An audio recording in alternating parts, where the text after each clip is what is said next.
Idol, magandang hapon sa inyo lahat. Yung Nidoro idol na kabit na namin. Ayan, napaikutan na rin ng konting hollow block. So bukas mapupuno na po ito. Ayan, o.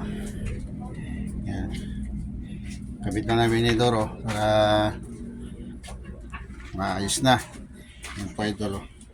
Idol, di pa namin na flooring yun kasi inuna muna namin ito yung CR. Yan idol. Ito yung tubo niya. Sa simentuhan po yan. Dito. So magandang hapon sa inyo lahat yan idol at shout out sa inyo lahat yan mga idol natin. Pupunuin pa yan idol ng hollow block. Ginawa ko ngayong hapon. Yan idol.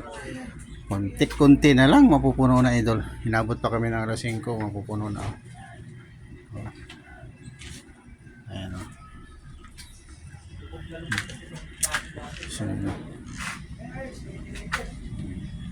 So magandang hapon sa inyo lahat yan. Ito rin shout out sa inyo lahat. Ito Doro di ano rin to ito di buhos lang. Shout out sa inyo lahat yan mga idol natin. At sana mag-ingat kayo. Dito na lang. Lasing ko na, uwi na kami.